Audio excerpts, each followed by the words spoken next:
और अब बात कर लेते हैं बिहार में कोरोना अपडेट की। बिहार में कोरोना का ग्राफ नीचे गिरा है।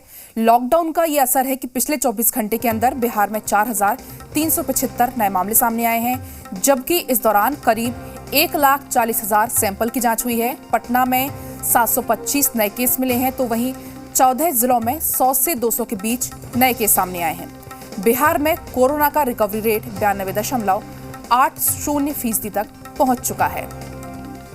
तो आपको बता दें, लॉकडाउन का बिहार में असर दिख रहा है और इसी की वजह से देखा जा रहा है कि जो बिहार में कोरोना संक्रमण का ग्राफ है वो नीचे गिरता हुआ दिख रहा है।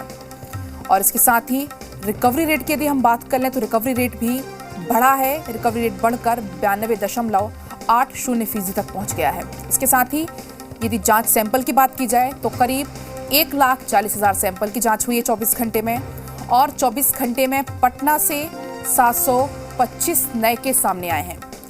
वहीं अन्य जिलों की बात कर लें तो 14 ऐसे जिले हैं जहां पर 100 से 200 के बीच नए केस सामने आए हैं।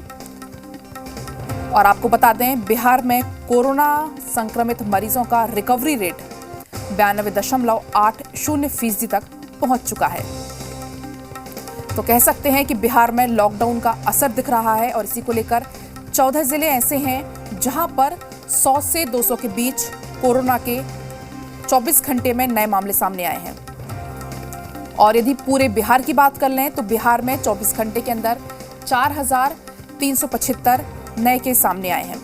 और इस खबर पर तमाम अपडेट के साथ पटना से रितेश लाइव जुड़ गए हैं। रितेश, कह सकते हैं बिहार में अब जो है लॉकडाउन का असर दिख रहा है। कोशिश की जा रही थी कि किसी तरह संक्रमण पर ब्रेक लगे और अब कह सकते हैं कि ब्रेक लगता हुआ यहां पर दिखाई दे रहा था। क्या कुछ आपके पास ताजा अपडेट कोरोना के आंकड़ों को लेकर?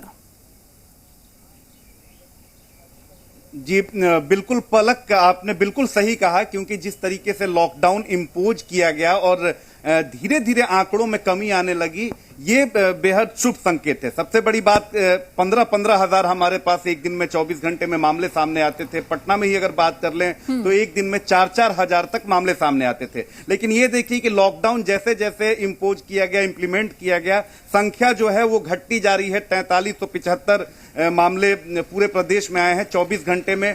वहीं अगर पटना की बात करें तो पटना में भी आंकड़े जो हैं वो बेहद अब कम होते जा रहे हैं। 725 नए मामले आए हैं। रिकवरी रेट की बात करें तो ये भी 93% पहुंच चुका है। तो ये तो हो गए कि जो लॉकडाउन लगाया गया, जो सावधानी हमने बरती, जो सख्ती दिखाई गई, उसका असर हुआ कि जो आंकड़े हैं वो अब कम होते जा रहे हैं। लेकिन इन तमाम एहतियातों के बावजूद जो डेथ रेशियो है पलक, वो कहीं से कम होने का नाम नहीं ले रहा है। 24 घंटे में 103 लोगों की प्रदेश में मृत्यु हो जाती है। सबसे बड़ी बात है कि ये जो आंकड़ा जो कम होने का नाम नहीं ले रहा है, कुछ लापरवाह लोग हैं, उनकी वजह से स्थिति जो है, ये जो 4375 मामले हैं, ये और कम हो जाते। अगर कुछ लोग जो लॉकडाउन लगाया गया है, जो सावधानी लेने की बात कही जा रही है, अगर ये पूरी तरीके से इंप्लीमेंट हो, क्योंकि गांवों में पलक आज भी जो है वो ना सोशल डिस्टेंसिंग, ना मास्क को लेकर लोगों में जागरूकता दिख रही है। कई लोग शहरों में भी आपको दिख जाएंगे जो सुबह जो 6 से 10 बजे का जो टाइम शेड्यूल लगाया गया है, आप जो खरीदारी करने जा रहे हैं, बाजारों को जो खोला गया है, वहां पर भी सोशल डिस्टेंसिंग और मास्क को लेकर लोग लापरवाह दिख रहे हैं। जाहिर सी बात है कि लोगों की तो लापरवाही है ही, इसके अलावा जिला प्रशासन की भी चूक है। और ये सभी 38 जिलों में देखने को ऐसी तस्वीर आ रही है। और इसी का नतीजा है कि जो आंकड़े और नीचे होने चाहिए थे, उन आंकड़ों में उतनी कमी नहीं आ पा रही है जितनी कमी देखने को मिलनी चाहिए थी। दूसरी बात करें कि चलिए कोरोना का संक्रमण तो कम हो रहा है, लेकिन जो ब्लैक म्यूकोसिस है उसके केसेस भी बिहार में लगातार बढ़ते जा रहे हैं। 14 मई को पलक, पटना की ही बात कर लें तो एक मामला दर्ज हुआ था, और आज देखिए कि आज 23 मई हो चुका है, और इतने दिनों में सिर्फ पटना की बात करें तो 100 से अधिक म्यूकोसिस के मरीज जो हैं वो सामने आ चुके हैं। और पूरे प्रदेश की बात करें तो 175 से भी ज्यादा मरीजों की शिनाख्त हो चुकी है। अब आप ऐसे में समझ सकती हैं कि एक तरफ तो कोरोना संक्रमण से फाइट करना कितनी बड़ी चुनौती है सरकार के लिए, दूसरी तरफ ये जो म्यूकोसिस की जो बीमारी आई है, ब्लैक फंगस की जो बीमारी आई है, व्हाइट फंगस की जो बीमारी आई है, इससे भी निपटना सरकार के लिए बड़ी चुनौती है। अब ऐसे में अगर लोग जागरूक नहीं होंगे, अभी भी मास्क और सोशल डिस्टेंसिंग के लिए उन्हें बार बार अपील किया जाएगा, तो जाहिर सी बात है कि जिस चेन को तोड़ने की हम बात कर रहे हैं उसमें कोताही होगी, उसमें उतनी तेजी नहीं आ पाएगी।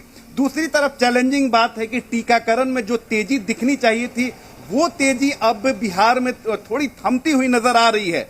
जांच की संख्या बढ़ाई गई है, लगातार कोरोना संक्रमितों की संख्या भी कम हो रही है, लेकिन अगर टीकाकरण अभियान में ही अगर सुस्ती आ जाएगी तो हो सकता है कि जो आंकड़े नीचे आ रहे हैं धीरे धीरे, उन आंकड़ों में एक बार फिर से बढ़ोतरी हो। दूसरी बात पलक, एक मैं बताना चाहता हूं कि लॉकडाउन से जाहिर सी बात है कि लॉकडाउन की वजह से ही जो सख्ती हमने अपनाई है उसी की वजह से कोरोना संक्रमितों की संख्या में तेजी से गिरावट दर्ज की जा रही है। तो अब ये कयास लगाए जा रहे हैं क्योंकि 25 मई को जो लॉकडाउन की अवधि है वो पूरी होने वाली है, तो इसके बाद हो सकता है कि 5 जून तक लॉकडाउन की अवधि को और बढ़ा दिया जाए ताकि जो कोरोना संक्रमित की जो संख्या है जो धीरे धीरे नीचे आ रही है उसमें और गिरावट दर्ज की जाए। लेकिन ये तमाम चीजें तभी होंगी जब आम आदमी का सहयोग मिलेगा, एक एक व्यक्ति का सहयोग मिलेगा, क्योंकि शहर में तो सख्ती की वजह से शहरों में पुलिस की पेट्रोलिंग है, लगातार फ्रीक्वेंसी के तहत पुलिस जो है वो सड़कों पर दिख रही है, लेकिन गांव के दूर दराज के इलाकों में, दियारा इलाकों में आज भी कोरोना को लेकर लोगों में उस तरह की जागरूकता नहीं है जो जागरूकता दिखनी चाहिए थी। जिस जागरूकता की हम बात करते हैं, न मास्क को लेकर लोग जागरूक हैं, न सोशल डिस्टेंसिंग जानते हैं, न सैनिटाइजर का प्रयोग करते हैं। तो अब ऐसे में क्योंकि जब गांवों में ये बार बार आशंका जताई जा रही है कि अब जो है शहरों के बाद गांवों में सबसे ज्यादा जो कोरोना संक्रमित हैं